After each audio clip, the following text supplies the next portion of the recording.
안녕하세요, 천안아저씨예요. 오늘은 상해 진단서 얘기를 짧게 할 건데 시간이, 저는 폭행을 당한 사람한테 상해 진단서를 띄워주기도 하고, 물론 반대로 폭행을 한 사람이 폭행을 했다는 것들은 일반적으로 정신적인 문제가 있든지 아니면 술에 취해가지고 술에 대한 제어를 못한다든지 이런 정신적인 문제가 있는 사람들이 가능성이 많기 때문에 그에 대한 진단을 하고 재판에 사용할 수 있는 서류를 써주는 사람이기도 해요.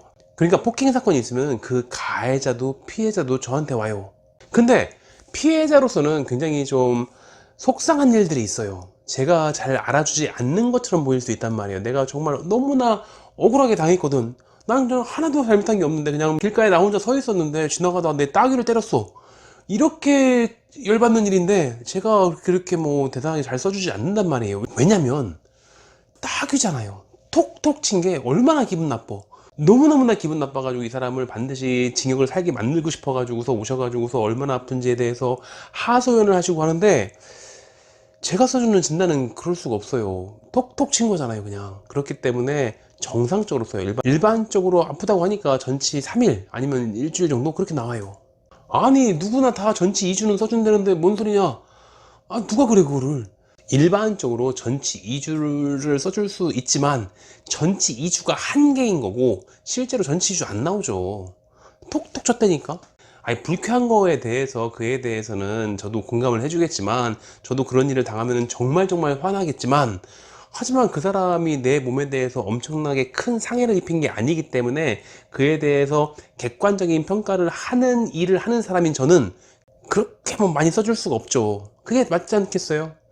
왜 이런 얘기를 하냐면, 오늘 오신 분도 너무나 열받아가지고 그분은 실제로 많이 다쳤어요. 그런데 그 심지어는 CCTV 앞에 가지고서 얻어맞았기 때문에 그 CCTV 영상을 들고 와가지고 저한테 보여주려고 하시더라고요. 근데 제가 보여주지 말라고 했어요.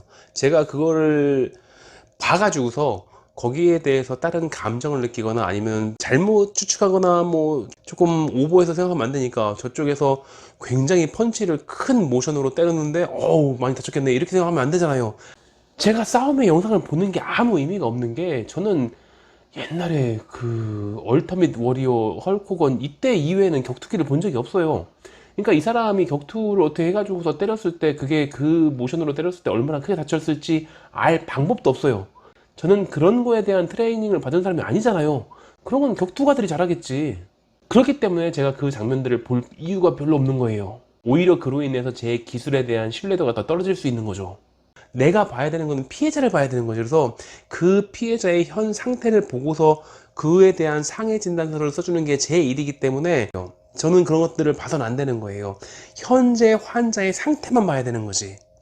그러니까 피해자로 오셨을 때 저한테 약간 조금 섭섭함을 느낄 수도 있겠지만, 그럴 때는 다 이유가 있는 거예요. 적어도 여기 와가지고 10만 원씩이나 하는 그 상해 진단서를 떼기로 작정을 했다면은 그만큼 크게 기분 나빠가지고서 재판까지 갈 생각을 하셔가지고 그래서 오신 거잖아요.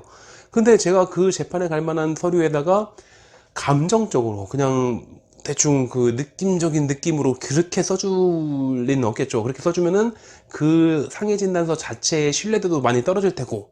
그러니까 재판을 가기로 했을 때에는 그거는 감정 문제가 아니기 때문에, 그래서 더더욱이나 철저히 하는 거예요. 그게 피해자한테도 이득이 되는 거예요. 만약에 시골이라고 인심 좋게 전치 한 20주 정도 때려주면은 한번 뻑 쳤는데 전치 20주 나왔어. 그러면 그게 정말로 재판에서 효과를 발휘하겠어요? 못하겠어요? 그러니까 내가 피해자를 보고서 그 피해자에서 적정한 정도의 진단을 내고 그 진단을 바탕으로 해서 그 피해자가 얼마나 큰 상해를 입었는지에 대해서 객관적이고, 지침을 반드시 따라야만 되는 것들은 아니지만 지침에 어느 정도 부합하는 정도의 결과를 냈을 때, 그래야지 피해자가 얼마나 큰 상해를 입었는지에 대해서 신뢰할 수 있는 결과가 나올 테고, 그래야지 그 가해자한테 그에 대해서 적절한 죄의 형량을 지울 수 있고, 그리고 그에 따라서 민사적으로 나의 손해보상을 요청할 수도 있고, 이렇게 되는 거니까 피해자한테도 그게 더 유리할 거예요.